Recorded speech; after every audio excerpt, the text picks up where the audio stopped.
Folks, you're not going to believe it. I know you know Christmas is my favorite holiday. I feel like Christmas has started already. One of our dreams has been to be able to do this podcast from our home here. And I have two privileges. I have Jeff, Mr. Soil to Sky, our local grower, and we're going to have some great conversations. And I have my daughter as my co-host.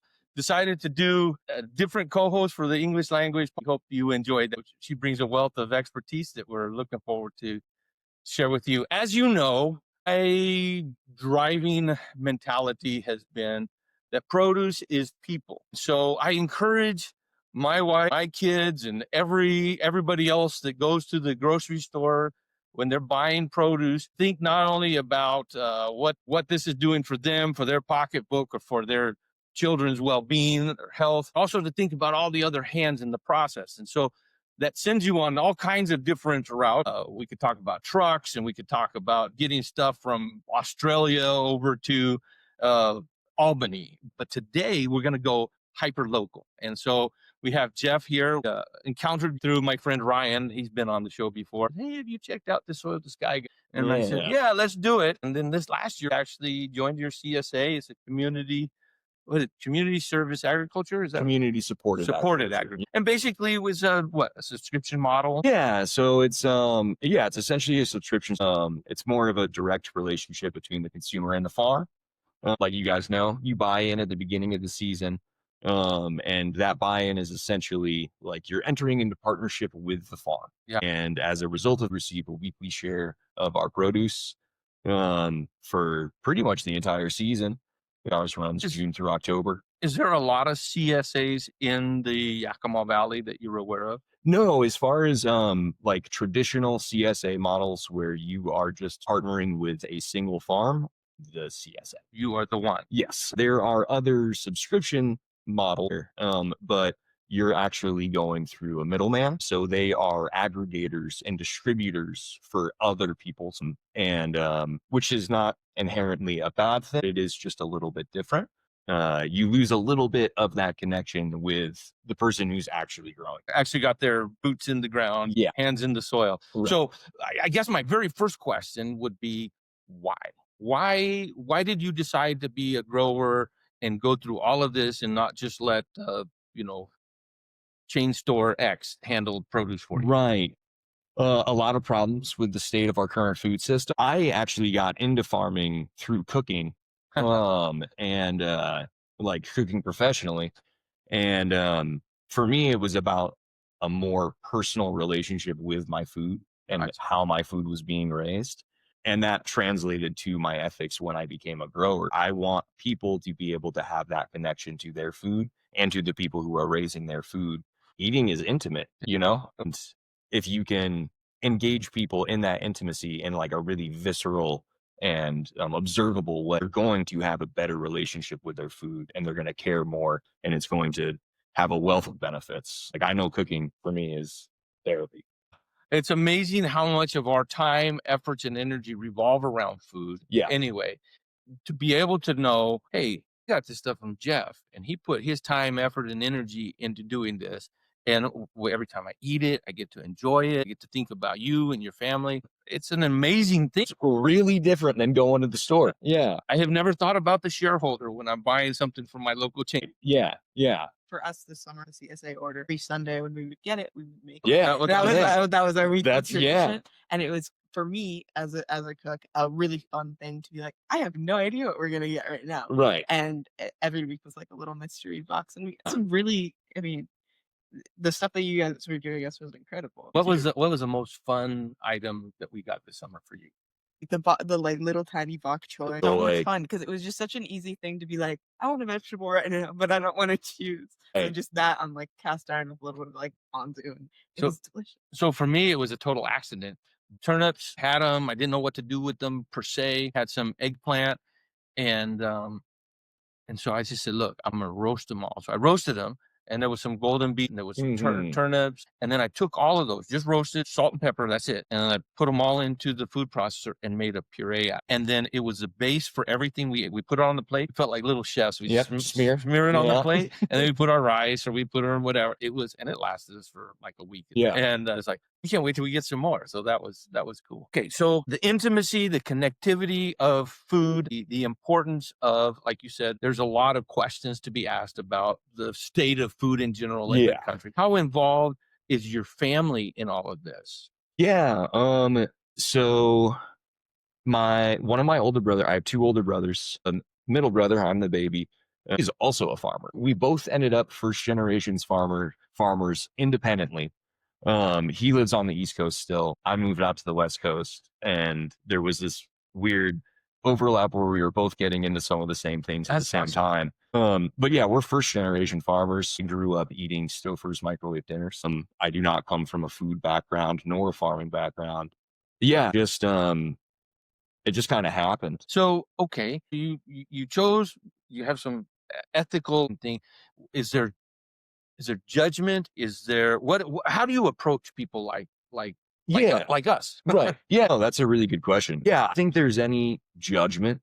I try and avoid that as much as possible due to other personal reasons. I just want to avoid judgment. Life doesn't exist in black and white.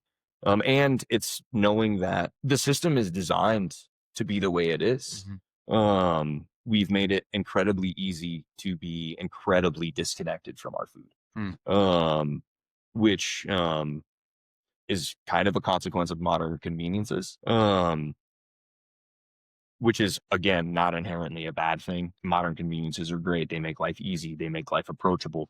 It's mostly about where do you want to assign value? What do you want to assign value to, and how high on your priority list? And so if you can approach someone who is used to just going to the grocery store, not thinking about it at all, but they have this thing in the back of their mind where they're like, I want to value what I feed myself and my family more. And I feel like most people, once they get to that point, there is this little voice in the back of their head when they're at the grocery store and they're like, this is weird. This is strange. Yeah. Cucumbers that are vacuum sealed. And you're getting those cucumbers in the middle of December. Which means they had to travel at upwards least upwards of 2,000 miles. Easy. That means by the time you get them, they're about 2. Is it bad already? Why does it go bad so fast? It encourages you to eat fast. Yeah, so it's really about trying to like meet people where they're at. And if they value those things, then it's like, here's what I am trying to do. And here's why it's like a good fit. Here's why I think you should probably try some of my food. And yeah, so it's people. I have a question on how food gets from the field to my mouth or to my belly, and the criteria of what makes it, what makes it good. Seems like we are pre-programmed to think it's got to look shiny, or it's got to look all one color or a uniform size. But in reality, how much does that affect the nutritional value, the flavor, blah blah blah? Yeah, it doesn't at all. Damaged vegetables tend to actually be more nutritious. So one of their defense mechanisms is that they are going to release more phytonutrients in the plant cells. As a response to that, it's like a plant's immune response. And so ugly produce can actually end up being more nutritious, or at least that nutrition is more bioavailable for humans. Our need for uniformity and perfection when it comes to like large scale agriculture means that those crops are going to be wasted. But that's one of the reasons why I don't go through a distributor. I don't go through an aggregator. I can educate my customers and let them know, like, hey, there's a little bit of insect damage on this baby bok choy. It's not going to affect the flavor at all. Like, yeah, you see a few holes here and there. It's not going to do anything. Like, it's not bad. It's also one of the ways, I'm not out there spraying pesticides every week. Like, if you see perfect produce, you're chemicals there, almost guaranteed. When it does come down to like waste, do you have anybody else that you guys work with, or do you just recycle it back into? Well, I have a very low tech composting program for the farm. Do not have the labor nor time to like actively manage hot composts.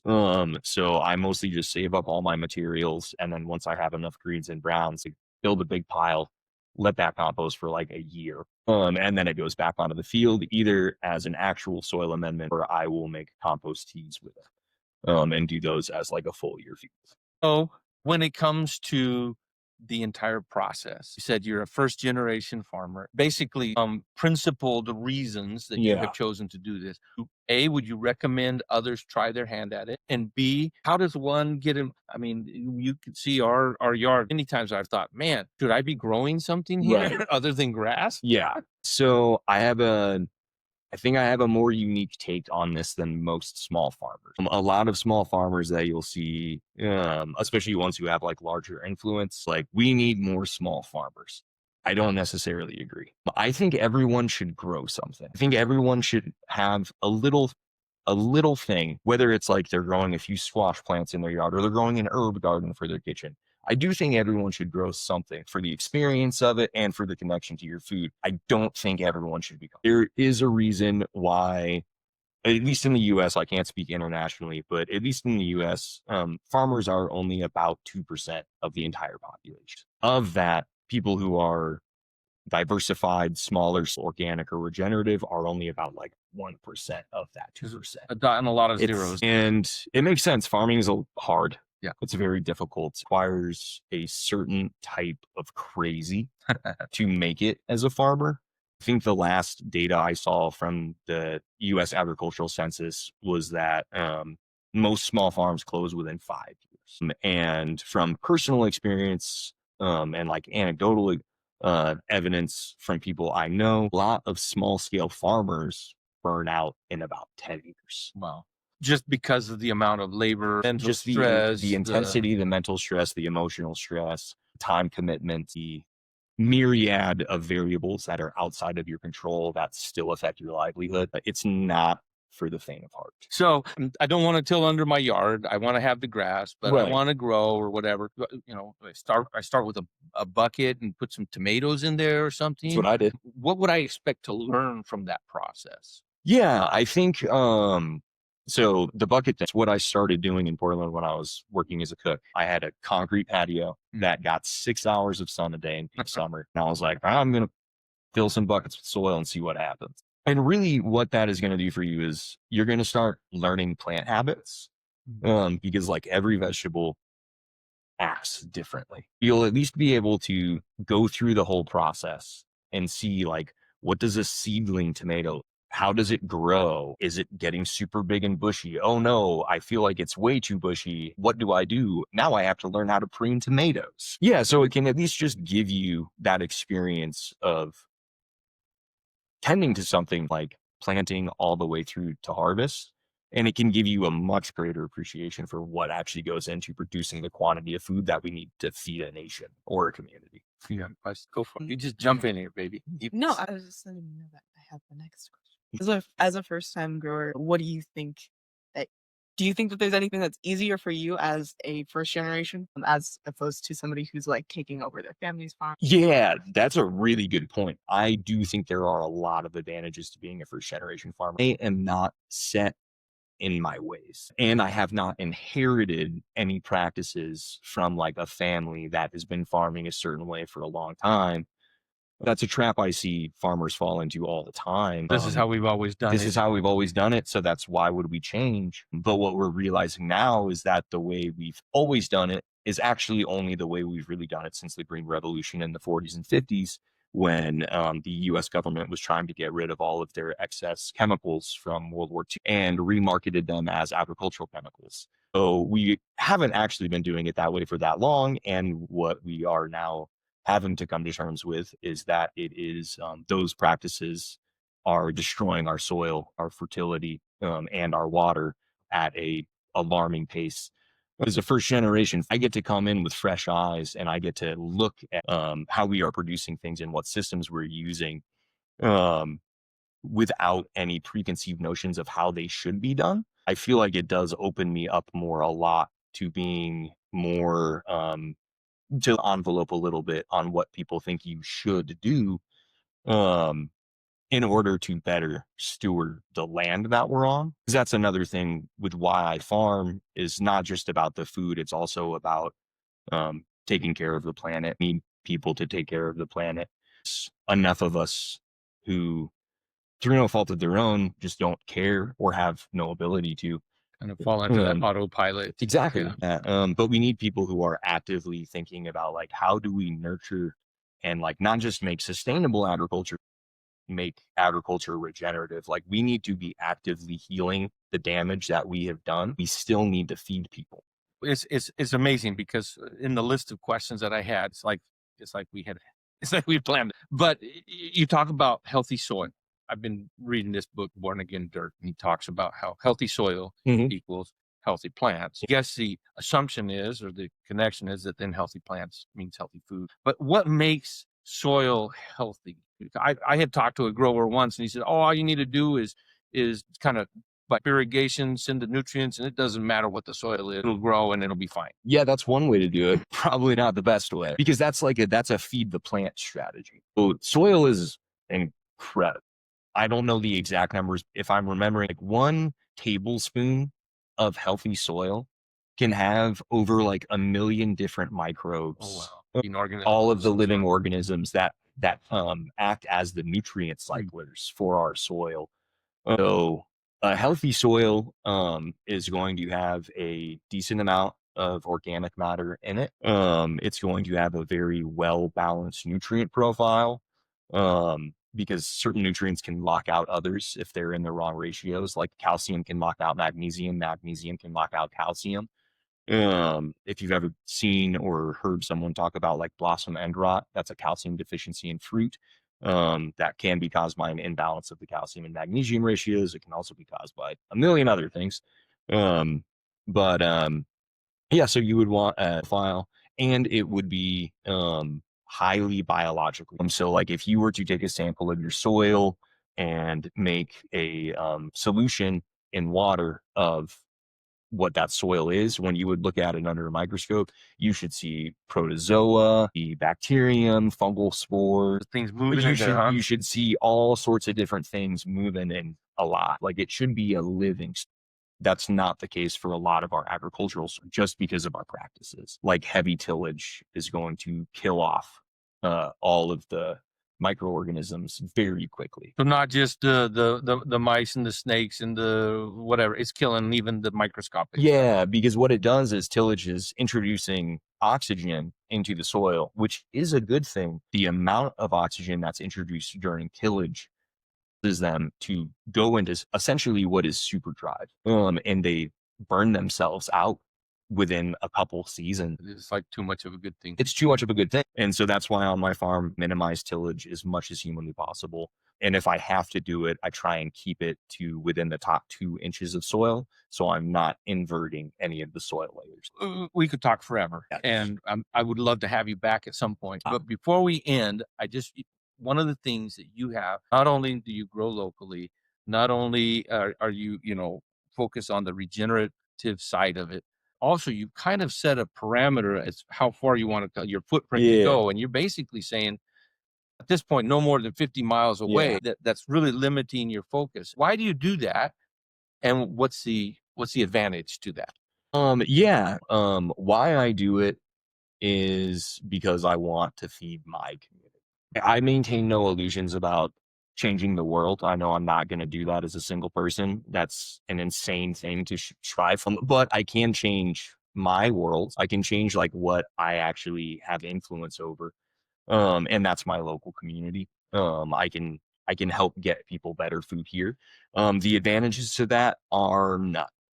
It's incredibly limiting, and I have limited myself to a market that cannot sustain the essentially the pricing that I would command in other markets. If I was to take my food and drive it over the mountains to Seattle, would literally make twice as much money. But I'm not trying to feed Seattle. I'm trying to feed us. And so it's one of those things where you just have to, you have to make that decision. You have to make that call. If I'm trying to just make money, or if I'm trying to, and I'm more interested in accomplishing my ideals than getting rich. And you don't get rich farming. Did you have any other questions, comments, or violent disagreements? No, this is just kind of a silly question, but I used to work at an organic farm. It was a berry farm. And I currently work at a Sensia. We deal with a lot of like my boss grows some of our fruit. There's been times where I've had to process fruit that's at very much the end of its life, and my boss brought up a theory, one bug theory. Cutting piece of fruit, I'll only ever find one bug in it. I had not been able to prove him wrong yet. What do you think? Think that's accurate. I think so. Because I mean, it only takes one. Like, it only takes one. And yeah, I'd never like heard it put that way before. Yeah, I think that's probably accurate. Like, if you see something, you're probably only going to find one thing in there, but one is enough. Yeah. One is enough. Well, folks, thank you for joining us. As you can tell, matter. The Produce Champion, our values are transparency, generosity, and diligence. For Jeff, some of his values are community, are local, generative. When you have these values and you apply them to your everyday life, yes, it will limit you from all kinds of other things, but it also sharpens your focus to make sure that you are on target. So I encourage you to think through your life. We always say in produce, as in life, there are lessons to be learned. I think the idea of growing some tomatoes or cucumbers or cilantro in your home, window box or a bucket or something, is a great way to learn different aspects of how to be a better person, how to be a better member of society, and how to be a better person in your family. There's lots of lessons to be learned there. So we encourage you to do that. And next time you go, you buy whatever it is, an orange or a cucumber, think about the hands that touch it. How close are you to those hands? No judgment. We all are in a different spectrum. So maybe if you live in an apartment complex in a high rise in the city, situation is different than somebody who lives 3 minutes away from the country. But regardless, if you think about those things and see how you can best feed your family and participate in the supply chain, well, you will enjoy it. You won't miss out. Thank you so much for joining us. We'll see you next time here at Produce Champion.